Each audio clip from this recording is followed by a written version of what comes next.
കർത്താവിൻ്റെ അതിശ്രേഷ്ഠമേറിയ നാമത്തിന് നന്ദി നിറഞ്ഞ ഹൃദയത്തോടെ ഒരിക്കൽ കൂടെ സ്തോത്രം ചെയ്യുന്നു. ഇന്ത്യ ജീസസ് നെയിം പെന്തിക്കോസ് സഭ അടൂർ സെന്റർ മിഷൻ ഡിപ്പാർട്ട്മെന്റിന്റെ ആഭിമുഖ്യത്തിൽ നടത്തപ്പെടുന്ന മദ്യവിരുദ്ധ സുവിശേഷ സന്ദേശ റാലി ഈ ദേശത്ത് കടന്നു വരുവാൻ സ്വർഗത്തിലെ ദൈവം ഒരുക്കിയ അവസരങ്ങളെ ഓർത്ത് നന്ദിയോടെ സ്തുതിക്കുന്നു. ഇവിടെ ആയിരിക്കുന്ന എല്ലാ മാതാപിതാക്കന്മാർക്കും സഹോദരീ സഹോദരന്മാർക്കും കുഞ്ഞുങ്ങൾക്കും വേഗം വരുന്നവനായ യേശു ക്രിസ്തുവിൻ്റെ നിസ്തുല്യ നാമത്തിൽ എൻ്റെ സ്നേഹവന്ദനത്തെ അറിയിക്കുന്നു. ഈ ശബ്ദസീമയിലൂടെ ഈ ശബ്ദം ശ്രവിക്കുന്ന ഈ ചുറ്റുപാടുമുള്ള എല്ലാ ഭവനങ്ങൾക്കും, എല്ലാ സഹോദരങ്ങൾക്കും, മാതാപിതാക്കന്മാർക്കും, കുഞ്ഞുങ്ങൾക്കും ഏവർക്കും നസ്രയനായ യേശുവിൻ്റെ നാമത്തിലുള്ള നന്ദി ഒരിക്കൽ കൂടെ അറിയിക്കുന്നു. ഇന്ന് പകൽ ആരംഭിച്ച പലയിടങ്ങളിലൂടെ ഈ സുവിശേഷ റാലിയിൽ സംബന്ധിപ്പാനുള്ള അവസരങ്ങൾ ദൈവം നൽകി. സന്ധ്യാസമയമായപ്പോൾ ഈ ദേശത്തേക്ക് കടന്നു വരുവാൻ സർവശക്തനായ ദൈവം ഒരുക്കിയ അവസരങ്ങളെ ഓർത്ത് നന്ദി നിറഞ്ഞ ഹൃദയത്തോടെ വീണ്ടും ദൈവത്തെ സ്തുതിക്കുന്നു. ഇത്രത്തോളം കാലാവസ്ഥ ദൈവം അനുകൂലമാക്കി തന്നതോർത്തും ദൈവത്തെ സ്തുതിക്കുന്നു. എനിക്ക് പിന്നിലും ദൈവവചനം സംസാരിപ്പാൻ കർത്താവിൻ്റെ ദാസനുള്ളതുകൊണ്ടും സമയപരിധിക്കുള്ളിൽ ചില കാര്യങ്ങൾ സൂചിപ്പിച്ച് ശുശ്രൂഷ ദൈവദാസനിലേക്ക് കൈമാറുവാൻ ഞാൻ താല്പര്യപ്പെടുകയാണ്. മനുഷ്യൻ്റെ ജീവിതം ആരംഭിക്കുന്നത് ഒരു വലിയ കരച്ചിലോടെയാണ്.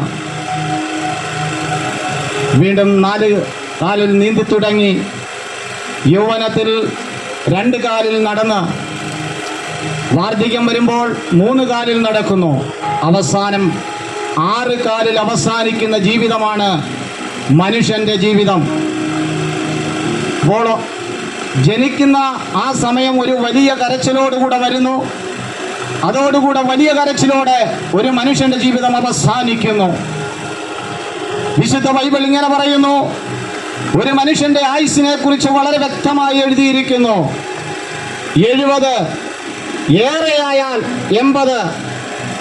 അങ്ങനെയെങ്കിൽ വിശുദ്ധ വചനം വീണ്ടും പഠിപ്പിക്കുന്നു, ഒരു മനുഷ്യൻ്റെ ജീവിതം 4 വിരൽ നീളം. വീണ്ടും ഇങ്ങനെ രേഖപ്പെടുത്തിയിരിക്കുന്നു, ഏതു മനുഷ്യനും ഉറച്ചു നിന്നാൽ ഒരു ശ്വാസമത്രയെന്ന് എഴുതിയിരിക്കുന്നു. അതുകൊണ്ട് ജനിക്കുന്ന ഏതൊരു മനുഷ്യനും ഒരു മരണം നിശ്ചയമാണ്. മരിക്കാതെ ഇരിക്കണമെങ്കിൽ ജനിക്കാതെ ഇരിക്കണം. അപ്പോൾ മരണം ഏതൊരു മനുഷ്യനും ഏത് സമയത്തും സംഭവിക്കാം. കഴിഞ്ഞ ചില ആഴ്ചയ്ക്ക് മുമ്പ് നാം എല്ലാം വാർത്തകളിലൂടെ കേൾക്കുകയും കാണുകയും ചെയ്ത സംഭവമാണ് വയനാട്ടിലെ സംഭവം. വളരെ സന്തോഷത്തോടെ രാത്രിയിൽ ഉറങ്ങിക്കിടന്നവർ പ്രഭാതത്തിൽ പലരെയും നഷ്ടപ്പെട്ടവരായി, നിരാശയും ദുഃഖമുള്ളവരായി തീർന്നു. ഭർത്താവില്ല, ഭർത്താവിന് ഭാര്യയില്ല, ബന്ധുമിത്രാദികളില്ലാതെ ഒരൊറ്റ രാത്രി കൊണ്ട് അനേകരെ ലോകത്തിൽ നിന്ന് മാറ്റപ്പെട്ട ആ വലിയ സംഭവം കേരളക്കരയെ പിടിച്ചു കുലുക്കുവാനിടയായി തീർന്നെങ്കിൽ മണക്കാല ദേശമേ, നാളെ ഇതിവിടെ സംഭവിക്കത്തില്ല എന്ന് ആർക്കെങ്കിലും പറയുവാൻ കഴിയുമോ? എന്താണ് ഈ സംഭവത്തിന്റെയൊക്കെ അന്ത്യം? എന്താണ് ഈ സംഭവമൊക്കെ നടക്കുന്നത്? ഇതിനെ കുറിച്ചൊക്കെ വളരെ വ്യക്തമായി ബൈബിൾ പറഞ്ഞിട്ടുണ്ട്. പ്രവാചകന്മാർ കാലാകാലങ്ങളിൽ പ്രവചിച്ചിട്ടുണ്ട്. എന്തിനേറെ പറയണ്ട, നല്ല പ്രവാചകനായി യേശുവും പറഞ്ഞു, ലോകാവസാനം വരുമ്പോൾ ഇങ്ങനെയുള്ള സംഭവങ്ങൾ നടക്കുമെന്ന്. അതുകൊണ്ട് എന്റെ ശബ്ദം കേൾക്കുന്ന ഏതൊരു വ്യക്തിയോടും എനിക്ക് പറയുവാനുള്ളത്, മരണം നിശ്ചയമാണ്. മരണത്തിന്റെ കടിയിൽ നിന്ന് രക്ഷപ്പെടുവാൻ ഒരു മനുഷ്യനും സാധ്യമല്ല. അതുകൊണ്ട് മരണത്തിന് മുമ്പ് ഒരു കാര്യം തിരിച്ചറിയണം. മരണാനന്തരം മനുഷ്യന്റെ ജീവിതം എവിടെയെന്ന് മരണത്തിന് മുമ്പ് സ്ഥിരപ്പെടുത്തിക്കൊണ്ട് അത് മനസ്സിലാക്കി വേണം നാം മരിക്കുവാൻ. അതിനുള്ള സന്ദേശമാണ് സഹോദരങ്ങളായ ഞങ്ങൾ ഇവിടെ നടത്തിക്കൊണ്ടിരിക്കുന്നത്. ഈ പറയുന്ന എനിക്കും അറിയാം ഏത് നിമിഷവും മരണം വരുമെന്നുള്ളത്.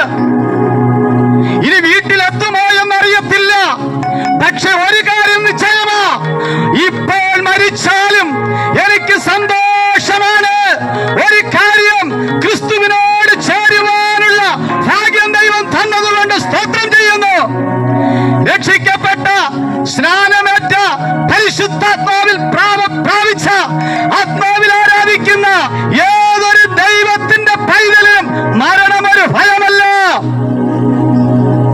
അതുകൊണ്ടാണ് വാത്സല്യ സഹോദരങ്ങളെ, ദേശനിവാസികളെ, ഞങ്ങൾ ഈ യേശുവിനെ കുറിച്ച് പറയുവാൻ, ജീവിതം സമർപ്പിക്കുവാനിടയായി തീർന്നത്. ലോകത്തിലെ ഏറ്റവും നല്ല വാർത്ത എന്ന് ചോദിച്ചാൽ അത് യേശുവിന്റെ വാർത്തയാണ്. എന്ന് പറഞ്ഞാൽ സുവിശേഷമാണ്. ഇന്ന് വരെ ഈ സുവിശേഷം പ്രസംഗിച്ചിട്ട് തലകുലിച്ച് നിൽക്കേണ്ട ഇടപാട് വന്നിട്ടില്ല. സുവിശേഷം പ്രസംഗിച്ചതുകൊണ്ട് പരാജയപ്പെട്ടിട്ടില്ല. സുവിശേഷം ഒരിക്കലും പരാജയപ്പെടുകയില്ല എന്ന് ഞങ്ങളുടെ ജീവിതത്തിന്റെ അനുഭവങ്ങളിലൂടെ ഞങ്ങൾക്ക് പഠിക്കുവാൻ കഴിഞ്ഞു. അതുകൊണ്ടാണ് ഈ സുവിശേഷം പ്രസംഗിപ്പാൻ ഞങ്ങളെ പ്രേരിതമാക്കുന്നത്. ലോകത്തിൽ ഏറ്റവും അധികം വിറ്റഴിയുന്ന ഒരു ഗ്രന്ഥമാണ് വിശുദ്ധ ബൈബിൾ. ബൈബിളിനെ പോലെ ലോകത്ത് വിറ്റഴിഞ്ഞ പുസ്തകങ്ങളെ കുറിച്ച് നമുക്ക് കേൾക്കുവാൻ കഴിയുന്നില്ല. എന്തുകൊണ്ട്? ഈ ബൈബിൾ വായിക്കുന്ന, ഇത് മനസ്സിലാക്കുന്ന, ഇത് കേൾക്കുന്ന ഏതൊരു വ്യക്തിക്കും വിടുതലുണ്ട്, സമാധാനമുണ്ട്, അനുഗ്രഹമുണ്ട്. ഈ ദേശത്ത് പലപ്പോഴും ഈ സുവിശേഷ പ്രസംഗം കേട്ടിട്ടുള്ള, സംബന്ധിച്ചിട്ടുള്ളവരാണെന്ന് എനിക്കറിയാം. എന്നാൽ ഇന്ന് ഈ സന്ധ്യാസമയം ഇങ്ങനെ ഒരു അവസരം വീണ്ടും നിങ്ങൾക്ക് ദൈവം തന്നത് ഒരു ദൈവത്തിന്റെ നിയോഗമുണ്ട്.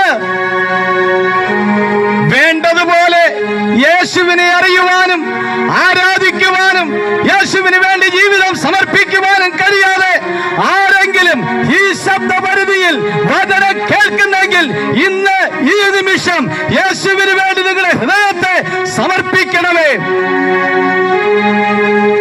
ലോകത്തിൽ ഏറ്റവും നല്ല വാർത്ത സുവിശേഷമാണ്. ഇന്നത്തെ പകൽക്കാലം കേരളക്കരയെ ഇളക്കി മറിച്ചുകൊണ്ട് തെക്ക് മുതൽ വടക്ക് വരെ എല്ലാ ജില്ലകളിലും ഗ്രാമങ്ങളിലും ഇതുപോലെ യൗവനക്കാർ യേശുവിനെ കുറിച്ച് പ്രസംഗിക്കുന്നുണ്ട്. എന്തുകൊണ്ട്?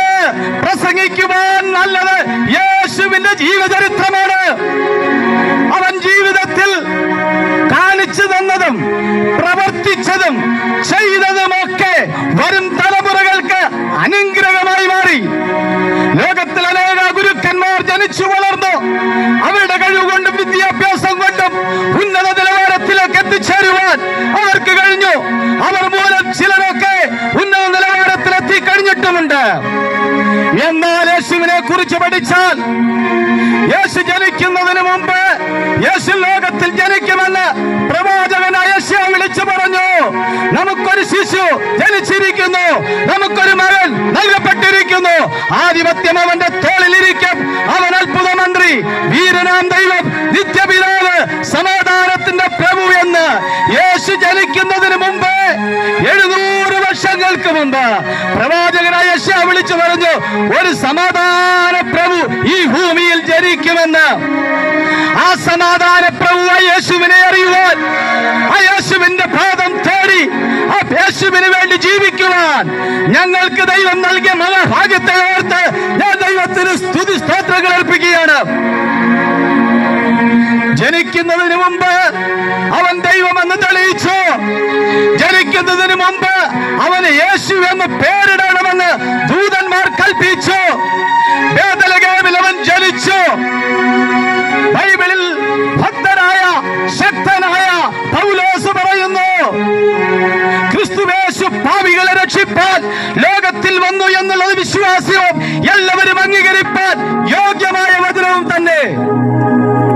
എന്റെ ശബ്ദം കേൾക്കുന്ന സഹോദര, യേശു ജനിച്ചു എന്നും യേശു ഈ ഭൂമിയിൽ വളർന്നുവെന്നും യേശു അത്ഭുതങ്ങളെ പ്രവൃത്തി ചെയ്തുവെന്നും നാം എല്ലാവരും വിശ്വസിക്കും, അംഗീകരിക്കും.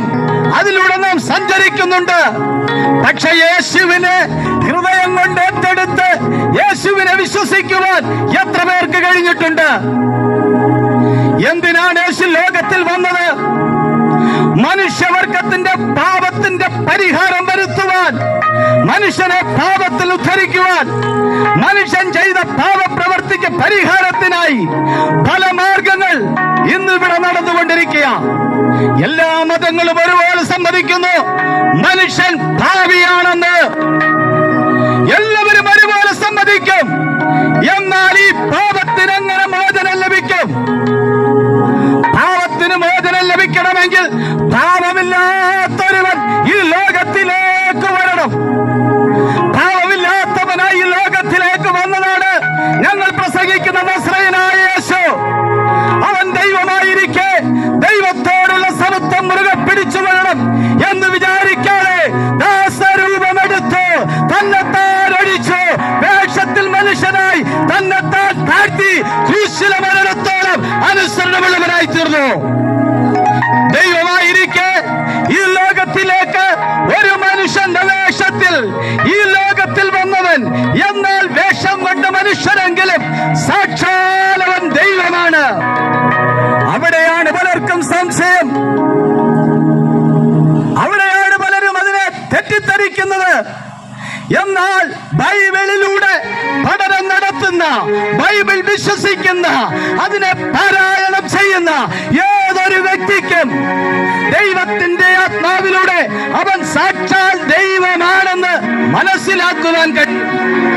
അങ്ങനെ ഒരു കൂട്ടം ജനത്തെ ഇന്ന് നിങ്ങളിവിടെ ശ്രദ്ധിക്കുമ്പോൾ ഇവരൊക്കെയും ദൈവത്തിന്റെ വചനം പഠിക്കുകയും കേൾക്കുകയും അംഗീകരിക്കുകയും അതിലൂടെ ദൈവം അവരെ മാനസാന്തരത്തിലേക്ക് നയിച്ചതുകൊണ്ട് ഇന്നവർക്ക് സസന്തോഷം ഉച്ചരിക്കുവാൻ കഴിയും.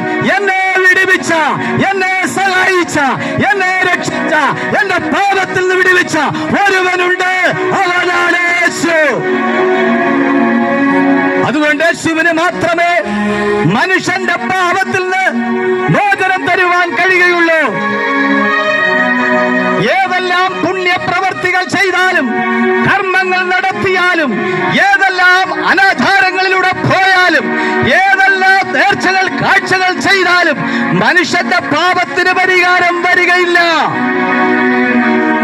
മനുഷ്യന്റെ പാപത്തിന് പരിഹാരം വരുവാൻ ഒരൊറ്റ മാർഗമേ ഉള്ളൂ. യേശു ദൈവമാണെന്ന് നീ ഹൃദയം കൊണ്ട് വിശ്വസിക്കുകയും രക്ഷയ്ക്കായി വായ്കൊണ്ട് ഏറ്റുപറയുകയും ചെയ്യണം. അങ്ങനെയെങ്കിൽ നിന്റെ പാപത്തെ മോചിക്കുവാൻ യേശുവിന് കഴിയും. യേശു പറഞ്ഞു, നിങ്ങളുടെ എത്ര പാപം അത് കടുംചുമപ്പ് പോലെയായാലും അത് ഹിമം പോലെ വെളുപ്പിക്കുവാൻ എനിക്ക് കഴിയും. സ്തോത്രം. അതുകൊണ്ടാണ് പത്രോസ് പറഞ്ഞത്, നാം പാപം സംബന്ധിച്ച് മരിച്ചു, നീതിക്ക് ജീവിക്കേണ്ടതിന് അവൻ തന്റെ ശരീരത്തിൽ നമ്മുടെ പാപങ്ങളെ ചുമന്നുകൊണ്ട് ക്രൂശിന്മേൽ കയറി. യേശുവിനെ ആരും ക്രൂശിൽ കയറ്റിയതല്ല. അല്ലയോ ഹേരോദാവേ, നിന്റെ ചാട്ടവാർ കൊണ്ടോ നിന്റെ അധികാരം കൊണ്ടോ യേശു ക്രൂശിലെ കോടി വന്ന് കയറി. അല്ലെങ്കിൽ നിങ്ങളാരും കയറ്റിയതല്ല, അവൻ സ്വയമേ കയറിയതാ. എന്തുകൊണ്ട്? നമ്മുടെ പാപത്തെ മോചിക്കുവാൻ അവൻ തന്റെ രക്തം നമുക്ക് വേണ്ടി നൽകുവാൻ ഈ താണഭൂമിയിലേക്ക് വന്നു. യേശുക്രിസ്തുവിന്റെ 3.5 വർഷത്തെ ശുശ്രൂഷ വിശുദ്ധ ബൈബിൾ വളരെ വ്യക്തമായി നമ്മെ പഠിപ്പിക്കുന്നു. കാനാവിൽ ആരംഭിച്ച അത്ഭുതങ്ങൾ, പച്ചവെള്ളത്തെ വീഞ്ഞാക്കിക്കൊണ്ട് ആ കുടുംബത്തിന് സമാധാനവും സന്തോഷവും പ്രത്യാശ നൽകിയതാണ് ദൈവം. എന്റെ സഹോദരങ്ങളെ, നിന്റെ കുടുംബത്തിന് സമാധാനം തരുവാൻ, നീ അഭിമുഖീകരിക്കുന്ന ആ പ്രശ്നങ്ങൾക്ക് പരിഹാരം തരുവാൻ, നിന്റെ ഇല്ലായ്മയെ ഉള്ളതാക്കി തീർക്കുവാൻ യേശുവിന് കഴിയും.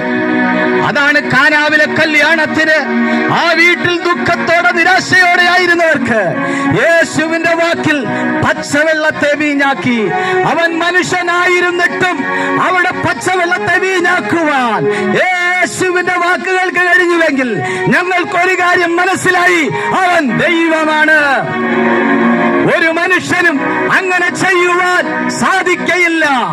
യേശുവിന് മാത്രമേ അത്ഭുതങ്ങൾ ചെയ്യുവാൻ കഴിയുകയുള്ളൂ. വീണ്ടും കുരുടർക്ക് അവൻ കാഴ്ച കൊടുത്തു. അവൻ ദൈവമായതുകൊണ്ടല്ലേ കുരുടർക്ക് കാഴ്ച കൊടുത്തത്? മുടന്തരെ നടത്തിയില്ലേ? അവൻ ദൈവമായതുകൊണ്ടല്ലേ മുടന്തരെ നടത്തിയത്? കേൾക്കുവാൻ വയ്യാത്തവർക്ക് കേൾവി കൊടുത്തത് അവൻ ദൈവമായതുകൊണ്ടല്ലേ? എന്തിനേറെ പറയണ്ടു, അടക്കം ചെയ്ത 4 ദിവസമായ ആ ശരീരം അഴുകിപ്പോയ ലാസറിനെ ഉയർപ്പിക്കുവാൻ യേശുവിന് കഴിഞ്ഞു. അതുകൊണ്ടാണ് ഞങ്ങൾ ഈ യേശുവിനെ കുറിച്ച് എത്രമാത്രം പറയുവാൻ അവസരം ലഭിച്ചാലും അത് പറയുന്നതിന്റെ കാരണം അവൻ അത്ഭുതങ്ങളുടെ ദൈവമാണ്. അവൻ ഇന്നും അത് ചെയ്യുവാൻ ശക്തനാ. ഈ ശബ്ദം കേൾക്കുന്ന എന്റെ വാത്സല്യ സഹോദരങ്ങളെ, മാതാപിതാക്കന്മാരെ, ദേശനിവാസികളെ, നിങ്ങൾ അഭിമുഖീകരിച്ചു കൊണ്ടിരിക്കുന്ന ഏത് വിഷയമായിക്കൊള്ളട്ടെ, അതിന് പരിഹാരം തരുവാൻ കഴിവുള്ളവനുണ്ട്. അവനാണ് യേശുക്രിസ്തു. ഇന്ന് അവങ്കിലേക്ക് നമുക്ക് മടങ്ങി വരാം. അങ്ങനെ അത്ഭുതങ്ങളും അടയാളങ്ങളും വീര്യപ്രവർത്തികളും ചെയ്ത യേശു തന്റെ ശുശ്രൂഷ പര്യവസാനിച്ചുകൊണ്ട് അവൻ വന്നതായ പ്രവൃത്തി അവസാനമായി ആ ഗോൽഗോഥയിൽ നിവർത്തിക്കുവാനിടയായി. വചനം ഇങ്ങനെ വായിക്കുന്നു, അവനെ പിടിച്ചു ഗലസമന വരെ മുതൽ ആ കാൽവരിയുടെ കുലത്തോളം വരെയും വെച്ചും വിറഞ്ഞും കൊണ്ട് ക്രൂശിൽ നിന്ന് വീണ് ക്രൂശെടുക്കുവാൻ കഴിയാത്തവനായി ഏതാണ്ട് 14 കോടതിയോളം വിസ്തരിച്ചു എന്ന് ചരിത്രം പഠിപ്പിക്കുന്നു. പലയിടങ്ങൾ വീണുകൊണ്ട് അവൻ ആകപ്പാടെ നിരാശയും പ്രതിസന്ധികളെയും തരണം ചെയ്തുകൊണ്ട് ആ ഗോൽഗോഥയിൽ നമുക്ക് വേണ്ടി 2 കള്ളന്മാരുടെ നടുവിൽ 3 ആണിയാൽ തൂക്കപ്പെട്ട് കിടക്കുന്നു. എന്നെ കേൾക്കുന്ന സ്നേഹിത, മാതാവേ, പിതാവേ, യേശു ക്രിസ്തു ആ കാൽവരി ക്രൂശിൽ കിടന്നതിന്, ആ കാൽവരിയുടെ കൊലത്തളത്തിൽ 2 കള്ളന്മാരുടെ നടുവിൽ 3 ആണിമേ തറയ്ക്കപ്പെട്ടവനായ യേശുവിനെ നമുക്കൊന്ന് നോക്കാം. ആ യേശുവിനെ നമുക്കൊന്ന് ശ്രദ്ധിക്കാം. എല്ലാവരും ആ ക്രൂശിലേക്ക് വരാം. അതുകൊണ്ട് പൗലോസ് പറഞ്ഞത്, ഞങ്ങൾ ക്രൂശിക്കപ്പെട്ടവനായ ക്രിസ്തുവിനെ പ്രസംഗിക്കും. ഞങ്ങൾക്ക് അഭിമാനമുണ്ട്, സന്തോഷമുണ്ട്. കാരണം ക്രൂശിലല്ല, അവൻ ഞങ്ങൾ ക്രൂശിൽ കിടക്കുന്ന ആ നസ്രയനെയാണ് പ്രതീക്ഷിച്ച് കാത്തിരിക്കുന്നത്. പലരും കുരിശ് ഇന്ന് കെട്ടി മാല പോലെ അല്ലെങ്കിൽ കെട്ടിയിട്ടുകൊണ്ട് ക്രൂശിനെ ആരാധിക്കുന്ന അനേകരെ നമുക്ക് ചുറ്റുപാട് കാണുവാൻ കഴിയും. സ്നേഹിത, ക്രൂശല്ല നിന്റെ പാപത്തിന് പരിഹാരം വരുത്തിയത്. ആ ക്രൂശിൽ കിടന്ന യേശു ക്രിസ്തുവാണ് നിന്റെ പാപത്തിന്റെ പരിഹാരത്തിന് വേണ്ടി മരിച്ചത്. 2 കള്ളന്മാർ കിടക്കുമ്പോൾ 2 കള്ളന്മാരുടെയും അഭിപ്രായങ്ങൾ അവൻ മനസ്സിലാക്കി. ഒരുവന് മനസ്സിലായി, ഞങ്ങൾ ചെയ്ത തെറ്റിന്റെ ശിക്ഷയാണ് ഞങ്ങൾ ക്രൂശിൽ കിടക്കുന്നത്. എന്നാൽ ഈ കിടക്കുന്നവൻ ഒരു തെറ്റും ചെയ്യാത്തവൻ, നീതിമാനായവൻ, നിഷ്കളങ്കനായവൻ, നേരുള്ളവൻ, ഇതവൻ ക്രൂശിൽ കിടക്കുന്നു. അവൻ പറഞ്ഞു, എന്നെ കൂടെ ഓർക്കണമേ, എന്നെ കൂടെ നീ ഓർക്കണമേ എന്ന് പറഞ്ഞവനെ അന്ന് രാത്രി പറുദീസിലേക്ക് കൊണ്ടുപോകുവാൻ ഓർഡർ കൊടുത്തൊരുവനുണ്ട്. അവനാണ് യേശു ക്രിസ്തു. സ്നേഹിത, അവന്റെ കരങ്ങളിൽ ആണിയാഞ്ഞടിച്ചു. എന്തിനാണ് ആണിയാഞ്ഞടിച്ചത്? നമ്മൾ ചെയ്ത, നമ്മുടെ കരങ്ങൾ കൊണ്ട് ചെയ്ത പാപത്തിന്റെ പരിഹാരത്തിന് വേണ്ടി യേശുവിന്റെ കരം വെച്ചു കൊടുത്ത് അവന്റെ കരത്തിൽ ആണിയാഞ്ഞടിച്ചു, അവന്റെ കാലിൽ ആണിയാഞ്ഞടിച്ചു. എന്തിനു വേണ്ടി? നമ്മൾ ചെയ്ത, നടന്നും അവൻ പോയി ചെയ്തിട്ടുള്ള തെറ്റുകൾക്ക് വേണ്ടി അവന്റെ കാലിൽ ആണിയാഞ്ഞടിച്ചപ്പോ സസന്തോഷം അത് സ്വീകരിച്ചു. എന്തിന്? വരുവാനിരിക്കുന്ന മനുഷ്യവർഗത്തിന്റെ പാപത്തിന്റെ പരിഹാരത്തിന് വേണ്ടി അവൻ ആ വേദനകളെല്ലാം സഹിച്ചു. അങ്ങനെ യേശു പ്രാണനെ വിട്ടു എന്ന് വചനം നമ്മെ പഠിപ്പിക്കുന്നു. എന്നാൽ അരിമത്യക്കാരനായ യോസഫ് ആ ശവം വിലക്ക് വാങ്ങിക്കൊണ്ട് ഇതാ കല്ലറയിൽ അടക്കം ചെയ്തതായിട്ട് തിരുവചനം നമ്മെ പഠിപ്പിക്കുന്നു. റോമാ ഗവൺമെന്റും മറ്റും അധികാരികളും കരുതിയത് ഇതോടെ യേശുവിന്റെ ജീവിതം അവസാനിച്ചു എന്നായിരുന്നു. എന്നാൽ ഒരു കാര്യം യേശു പറഞ്ഞു, ഈ മന്ദിരം പൊളിപ്പിൻ, എന്നാൽ 3-ാം ദിവസം ഇതിനെ പണിയുമെന്ന് യേശു പറഞ്ഞിരുന്നു. യേശു തന്റെ ശരീരം എന്ന മന്ദിരത്തെ കുറിച്ചാണ് പറഞ്ഞത്. അവർക്ക് മനസ്സിലാക്കുവാൻ കഴിഞ്ഞില്ല. എന്നാൽ തിരുവചനം പറയുന്നു, 3-ാം ദിവസം കല്ലറയെ ഭേദിച്ചുകൊണ്ട് യേശു ഉയർത്തെഴുന്നേറ്റു. എന്നെ കേൾക്കുന്ന സഹോദരങ്ങളെ, മാതാപിതാക്കന്മാരെ, നാം സേവിക്കുന്ന, നാം ആരാധിക്കുന്ന ജീവിക്കുന്ന നാം വണങ്ങുന്ന നമ്മുടെ കർത്താവ് മരണത്തെ ജയിച്ചവനാ. എത്ര പേർക്ക് പ്രത്യാശയുണ്ട്? യേശു മരണത്തെ ജയിച്ചെങ്കിൽ ആ മരണത്തെ ജയിക്കുവാൻ അവന്റെ മക്കൾക്കും കഴിയും. ആ പ്രത്യാശയാണ് നമുക്കുള്ളത്. സ്തോത്രം. അതുകൊണ്ട് മരണത്തിന് യേശുവിനെ തോൽപ്പിക്കുവാൻ കഴിഞ്ഞില്ല. മരണത്തെ വെല്ലുവിളിച്ചുകൊണ്ട് യേശു പറഞ്ഞു, ഹേ മരണമേ, നിന്റെ ജയം എവിടെ? ഹേ മരണമേ, നിന്റെ വിഷമുള്ളവിടെ? മരണത്തിന്റെ വിഷമുള്ള പാപം, പാപത്തിന്റെ ശക്തിയോ ന്യായപ്രമാണം. പൗലോസിന് തിരുവചനം വളരെ സന്തോഷമായി.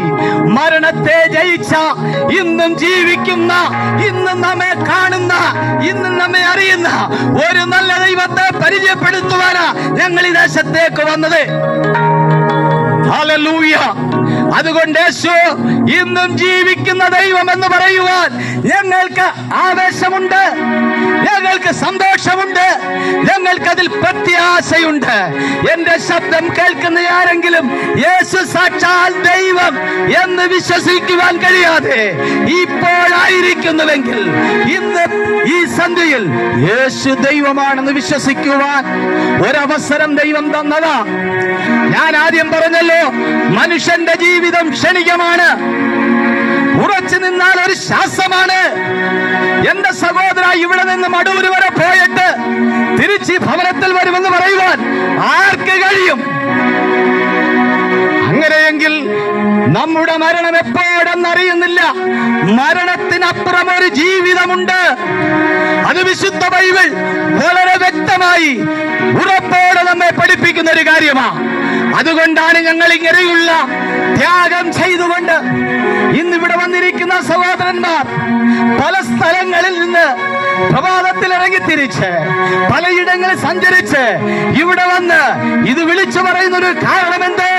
യേശു ജീവിക്കുന്ന ദൈവമാണ്. അതുമാത്രമല്ല, എന്റെ യേശു വരുവാൻ സമയമായി. വേദപുസ്തകത്തിലെ എല്ലാ പ്രവചനങ്ങളും നിവർത്തിയായി കഴിഞ്ഞിരിക്കുന്നു. വേദപുസ്തകത്തിലെ പ്രവചനങ്ങൾ നിവർത്തീകരിച്ചു. താമസമിനായി യേശു മടങ്ങി വരും. യേശു ഒരു ഉവലയിൽ നിന്ന് സ്വർഗാരോഹണം ചെയ്യുമ്പോൾ ദൂതന്മാർ പ്രത്യക്ഷമായി അവർ പറഞ്ഞൊരു വാക്യമുണ്ട്, അല്ലയോ ഗലീല പുരുഷന്മാരെ, നിങ്ങൾ ആകാശത്തിലേക്ക് നോക്കി നിൽക്കുന്നത് എന്ത്? നിങ്ങളെ വിട്ട് സ്വർഗാരോഹണം ചെയ്ത യേശുവിനെ നിങ്ങൾ കണ്ടതുപോലെ തന്നെ അവൻ വീണ്ടും മടങ്ങി വരും. ഞങ്ങളുടെ പ്രത്യാശ അതാണ്. യേശു ക്രിസ്തു വീണ്ടും മടങ്ങി വരും. യേശു ക്രിസ്തു മടങ്ങി വരും. ആ മടങ്ങി വരവിൽ യേശു ചേർക്കുവാൻ പോകുന്നവരെ അവരാരായിരിക്കും? അവരെന്തൊക്കെ ഈ ഭൂമിയിലായിരിക്കുമ്പോൾ നിവർത്തിക്കണം. ഒന്ന്, അവനെ കൈക്കൊണ്ട് അവന്റെ നാമത്തിൽ വിശ്വസിക്കുന്ന ഏവർക്കും ദൈവമക്കളാകുവാൻ അവൻ അധികാരം കൊടുത്തു. ഒന്ന്, നീ ദൈവ പൈതലായി മാറണം. രണ്ട്, നിന്റെ പാപം മോചിക്കണം. എങ്ങനെയാണ് മനുഷ്യന്റെ പാപം മോചിക്കുന്നത്? സകല പ്രവാചകന്മാരും ഒരുപോലെ പറഞ്ഞു, അവന്റെ നാമത്തിൽ മാനസാന്തരവും പാപമോചനവും യെരൂശലേമിൽ തുടങ്ങി സകല ജാതികളിലും പ്രസംഗിക്കണം. ആ തിരുവചനത്തിന്റെ ആധാരമാക്കിക്കൊണ്ടാണ് ഞങ്ങൾ ഈ സുവിശേഷ റാലി നടത്തുന്നത്. മുഴുവൻ മനുഷ്യനും അറിയണം, പാപത്തിന് പരിഹാരം തരുവാൻ, പാപത്തിൽ നിന്ന് ഉദ്ധരിക്കുവാൻ, പാപത്തിൽ നിന്ന് വിടുവിക്കുവാൻ വിശുദ്ധ ബൈബിൾ എന്താണ് പറഞ്ഞിരിക്കുന്നത്? പാപത്തിൽ നിന്ന് വിടുവിക്കുവാൻ ഒരൊറ്റ മാർഗമേ ഉള്ളൂ. ഒന്ന്, നീ മാനസാന്തരപ്പെടണം. എന്ന് പറഞ്ഞാൽ നിന്റെ ജീവിതത്തിൽ നീ ചെയ്യുന്ന കാര്യങ്ങൾ ദൈവത്തിന് ഹിതമല്ലാത്ത, ദൈവത്തിന് ഇഷ്ടമല്ലാത്ത ഏതെങ്കിലും പ്രവൃത്തിയാണെങ്കിൽ അതിനെ വിട്ടൊഴിയണം, അതിൽ നീ പിന്മാറണം. എന്ന് പറഞ്ഞാൽ ദൈവത്തോട് കൂടെ വസിക്കുവാൻ കഴിയാത്ത ഏതെങ്കിലും പ്രവൃത്തികളിലൂടെയാണ് നീ സഞ്ചരിക്കുന്നത്, അതിനെ മറക്കണം, ഉപേക്ഷിക്കണം, വലിച്ചെറിയണം. നീ മടങ്ങി വരണം. ഒരു മാനസാന്തരം ഉണ്ടാകണം. ഹല്ലേലൂയ. പാപം വർദ്ധിച്ചു കൊണ്ടിരിക്കുന്നില്ലേ? പാപം വർദ്ധിക്കുന്നത് കൊണ്ടല്ലേ കൊലപാതകങ്ങൾ അധികമായി നടക്കുന്നത്? എന്തിനേറെ പറയാണ്ടു, യൗവന ലോകം നാശത്തിലേക്ക് പോകുന്നു. പാപത്തിന്റെ അവന്റെ മ്ലേച്ഛതയിലേക്ക് പോകുന്നു. മദ്യത്തിന്റെയും മയക്കുമരുന്നിന്റെയും ലഹരി പദാർത്ഥത്തിന്റെയും അടിമകളായി എത്രയോ കുടുംബമാണ് തകർന്നു പോകുന്നത്. മദ്യപിക്കുന്ന യൗവനക്കാരന് അവന്റെ അമ്മയെ തിരിച്ചറിയുവാൻ കഴിയുന്നില്ല, അവന്റെ സഹോദരിയെ തിരിച്ചറിയാൻ കഴിയുന്നില്ല, അവന്റെ അയലത്തുള്ളവരെ തിരിച്ചറിയാൻ കഴിയുന്നില്ല. എന്തിനേറെ പറയണ്ടു, നാശത്തിന്റെ പാപത്തിന്റെ ഭംഗുരമായ അവസ്ഥയിലേക്ക് ലോകം നീങ്ങുന്നു. ഒരു പുതിയ തലമുറയെ നാം കാണുന്നുണ്ടല്ലോ. വിശുദ്ധ ബൈബിൾ എത്രയോ കാലങ്ങൾക്ക് മുമ്പ് വിളിച്ചു പറഞ്ഞു, പുരുഷന്റെ വേഷം സ്ത്രീ. ഇന്ന് പുരുഷനെയും സ്ത്രീയെയും കണ്ടാൽ തിരിച്ചറിയാൻ കഴിയുന്നില്ല.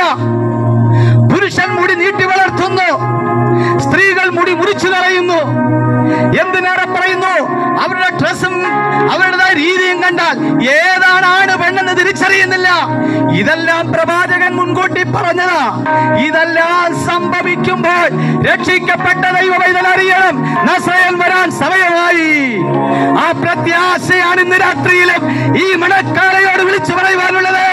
എന്റെ യേശു വരാൻ സമയമായി. സ്നേഹിത, നീ നഷ്ടപ്പെട്ടു പോകല്ലേ, നീ നാശത്തിലേക്ക് പോകരുത്, നീ അഗാധമായ ഈ കുണ്ടത്തിലേക്ക് പോകരുത്. സ്തോത്രം. മനുഷ്യൻ മരിച്ചാൽ അവന്റെ പ്രാണൻ ദൈവത്തിൽ മറഞ്ഞിരിക്കുന്നു, ആത്മാവ് ദൈവത്തിന്റെ അടുക്കലേക്ക് മടങ്ങിപ്പോകുന്നു എന്ന് വചനം പഠിപ്പിക്കുന്നു. അതുകൊണ്ട് ലോകത്തിലുള്ള സകല മനുഷ്യരും ദൈവത്തിന്റെ സൃഷ്ടിയാണെന്ന് വിശുദ്ധ ബൈബിൾ പറയുന്നു. ശാസ്ത്രം പരാജയപ്പെട്ടു പോയി, എന്നാൽ ദൈവത്തിന്റെ വചനം ഇന്ന് വരെയും പരാജയപ്പെട്ടിട്ടില്ല. അത് പരാജയപ്പെടുവാൻ കഴിയുകയില്ല. എന്തുകൊണ്ട്? ദൈവമാണ് അത് എഴുതിയത്, ദൈവമാണ് അതിന്റെ ഗ്രന്ഥകാരൻ, ദൈവമാണ് തന്റെ ദാസന്മാർക്ക് തന്റെ ആത്മാവിനാൽ വെളിപ്പെടുത്തി കൊടുത്ത ആ സത്യവേദ പുസ്തകത്തിൽ എഴുതിയിരിക്കുന്ന എല്ലാ വചനവും. അതുകൊണ്ട് വചനം അതിന്റെ നിവൃത്തിയിലേക്ക് എത്തുമ്പോൾ ഈ ദേശത്താരെങ്കിലും ഇന്ന് ഒരിക്കൽ കൂടെ യേശുവിനെ അറിയാതെ പോകുവാൻ, യേശു ദൈവമാണെന്ന് അംഗീകരിക്കാതെ പോയാൽ നിങ്ങളുടെ ജീവിതം വളരെ നാശത്തിലെത്തും. ബൈബിൾ രണ്ടുപേരെ കുറിച്ച് പഠിപ്പിക്കുന്നുണ്ട്, ധനവാനെയും ലാസറിനെയും കുറിച്ച്. അവിടെ എന്താണ് രേഖപ്പെടുത്തിയിരിക്കുന്നത്? ധനവാൻ ആഡംബരത്തോടെ ജീവിച്ചു, അവൻ ഇഷ്ടം പോലെ സമ്പത്തുണ്ടായിരുന്നു, അവൻ അനേക ഉന്നത നിലവാരത്തിൽ ജീവിച്ചവനാ. എന്നാൽ ലാസർ അവന്റെ പരപ്പൊടിയിൽ ആമേൽ കിടന്നുകൊണ്ട് അവൻ വളരെ വ്രണം പിടിച്ചവനായി, രോഗിയായി, വേണ്ടുന്നത് പോലെയൊന്നും അവന് ഭക്ഷണമോ ജീവിത സൗകര്യമില്ലാത്തവനായിരുന്നു. പക്ഷെ ഒരു കാര്യം, ലാസർ ഒരു ദൈവവൈതലായി ദൈവത്തിന്റെ വചനത്തെ മുറുകെ പിടിച്ച് ജീവിച്ചത് കൊണ്ട് ലാസർ മരിച്ചു. അവന്റെ അടക്കത്തെ കുറിച്ച് നാം മനസ്സിലാക്കുവാൻ വളരെ ബുദ്ധിമുട്ടുന്നു. എന്നാൽ അവൻ ചെന്നതോ അബ്രഹാം പിതാവിന്റെ മടിയിലേക്ക് ലാസർ എത്തി എന്ന് വിശുദ്ധ ബൈബിൾ പഠിപ്പിക്കുന്നു. എന്നാൽ ധനവാനാകട്ടെ മരിച്ചു, അടക്കം ചെയ്തു, യാതന സ്ഥലത്തേക്ക് പോയി. അതുകൊണ്ട് സ്വർഗവും നരകവും ഉണ്ട് എന്ന് പറയുന്നതിൽ ഞങ്ങൾക്ക് അഭിമാനത്തോടെ പറയുവാൻ കഴിയും. അവൻ അങ്ങനെ രണ്ടുപേരും രണ്ടവസ്ഥയിലേക്ക് പോയെങ്കിൽ, എന്റെ ശബ്ദം കേൾക്കുന്ന സഹോദര, നീ ഇന്ന് രാത്രി മരിച്ചാൽ നീ എവിടേക്കായിരിക്കും പോകുന്നത്? അതിനെക്കുറിച്ച് വല്ല അറിവുണ്ടോ? അതിനെക്കുറിച്ച് ചിന്തിക്കുന്നുണ്ടോ? അതിനെക്കുറിച്ച് മനസ്സിലാക്കുന്നുണ്ടോ? സ്വർഗത്തിലേക്ക് പോകണമോ അതോ നരകത്തിലേക്ക് പോകണമോ?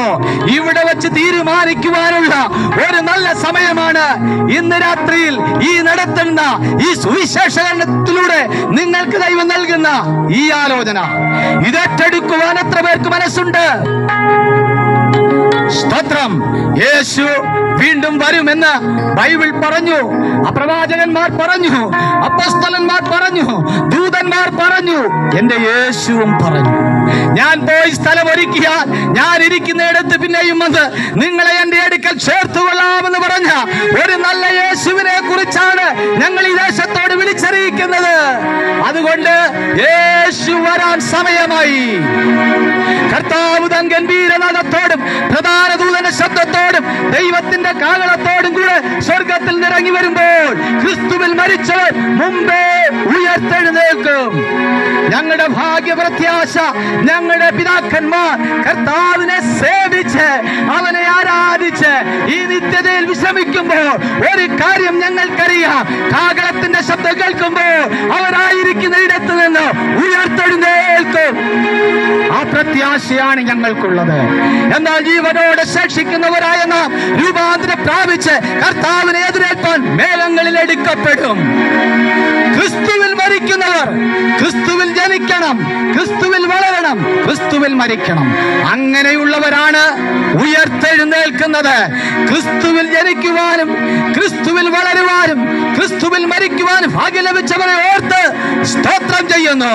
ഈ ദേശത്താരെങ്കിലും ക്രിസ്തുവിനെ സ്വന്തം രക്ഷിതാവായി സ്വീകരിക്കുവാൻ ഇന്ന് വരെ കഴിഞ്ഞിട്ടില്ലെങ്കിൽ, സ്നേഹിത സഹോദര, ജാതിഭേദ വർണ്ണ വ്യത്യാസമില്ലാതെ എല്ലാവരെയും ഒരുപോലെ സ്നേഹിക്കുന്ന, എല്ലാവരെയും ഒരുപോലെ കരുതുന്ന, എല്ലാവർക്കും വേണ്ടി സ്വന്തം രക്തം ഊറ്റിക്കൊടുത്ത യേശു നിങ്ങളെ വിളിക്കുന്നു.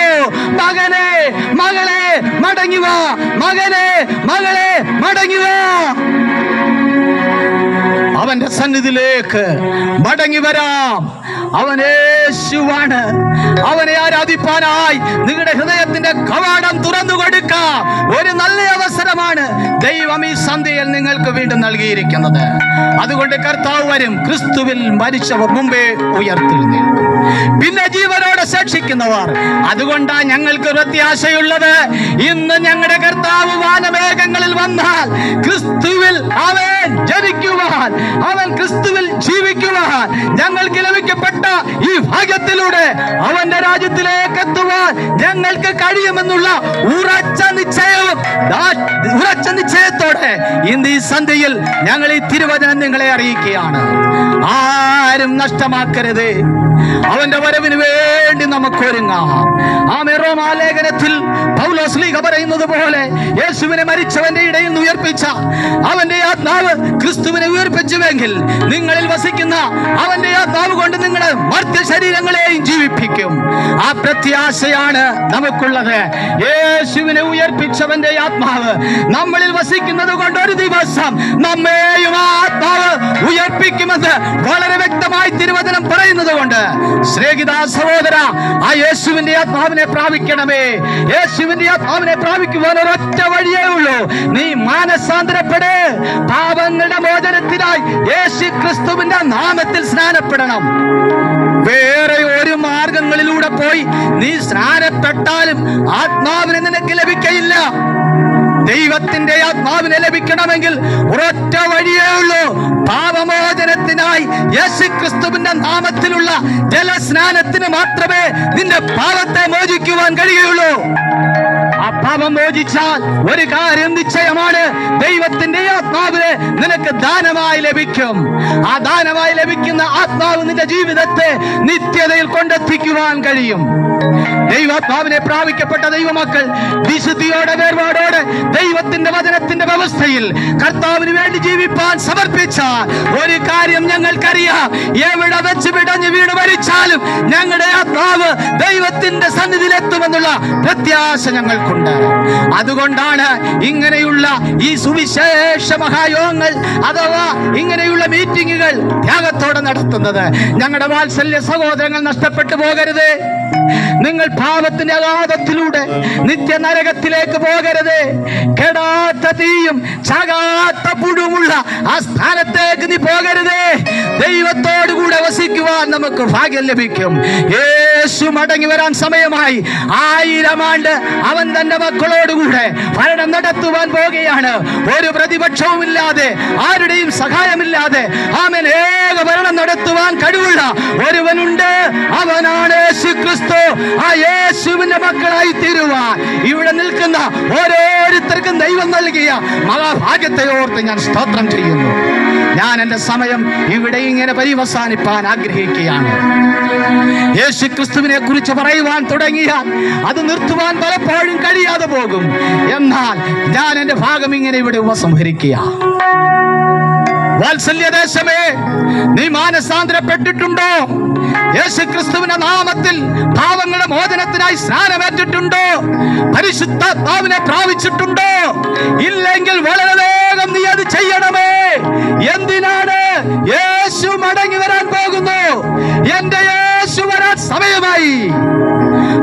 യേശുവിന്റെ വരവിൽ എഴുന്നേൽക്കണമെങ്കിൽ ദൈവത്തിന്റെ ആത്മാവില്ലാത്ത, പരിശുദ്ധാത്മാവിൽ ദൈവത്തെ ആരാധിക്കാത്ത ഒരുവനും ഉയർത്തെഴുന്നേൽക്കുവാൻ കഴിയുകയില്ല.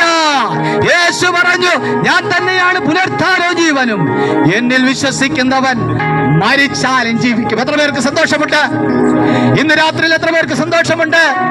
യേശു പറഞ്ഞ വാക്ക, ഞാൻ തന്നെയാണ് പുനരുത്ഥാനവും ജീവനും, എന്നിൽ വിശ്വസിക്കുന്നവൻ മരിച്ചാലും ജീവിക്കും. എത്ര പേർക്ക് പ്രത്യാശയുണ്ട്? യേശു പറഞ്ഞ വാക്കിൽ ഞാൻ അതെടുക്കും, എനിക്ക് പ്രത്യാശയുണ്ട്. ആ പ്രത്യാശയോടെ മുൻപോട്ട് പോകുവാൻ സകല ദൈവമക്കളെയും ഈ ദേശത്തെയും ഞാൻ ക്രിസ്തുവിൽ ഒരിക്കൽ കൂടെ സ്വാഗതം ചെയ്യുകയാണ്. കർത്താവിന്റെ വരവിന് വേണ്ടി നമുക്ക് ഒരുങ്ങാം. അതിനായി നമുക്ക് നമ്മെ തന്നെ സമർപ്പിക്കാം. ദേശനിവാസികളെ, നിങ്ങൾ തള്ളിക്കളയല്ലേ, നിങ്ങൾ യേശുവിനെ ഉപേക്ഷിക്കല്ലേ, യേശുവിനെ മറ്റൊരു മനുഷ്യനെ പോലെ, മറ്റൊരു ദൈവത്തെ പോലെ ആക്കല്ലേ. യേശു മാത്രമാണ് ദൈവം, അവന് മാത്രമേ ദൈവമെന്ന് പറയുവാൻ കഴിയുള്ളൂ. അതുകൊണ്ടാണ് ഞങ്ങൾ അവനെ സേവിക്കുന്നത്. ആ യേശുവിന് വേണ്ടി ജീവിക്കാമെന്ന് പറഞ്ഞുകൊണ്ട് എനിക്ക് സമയം തന്ന ഈ അടൂർ സെന്ററിന്റെ മിഷൻ ഡിപ്പാർട്ട്മെന്റിന്റെ പ്രവർത്തകരോടും എല്ലാവരോടും ക്രിസ്തുവിലുള്ള അകമഴിഞ്ഞ സ്നേഹവും നന്ദിയും അറിയിച്ചുകൊണ്ട് ദൈവം നമ്മെ ധാരാളമായി അനുഗ്രഹിക്കുമാറാകട്ടെ. God bless you.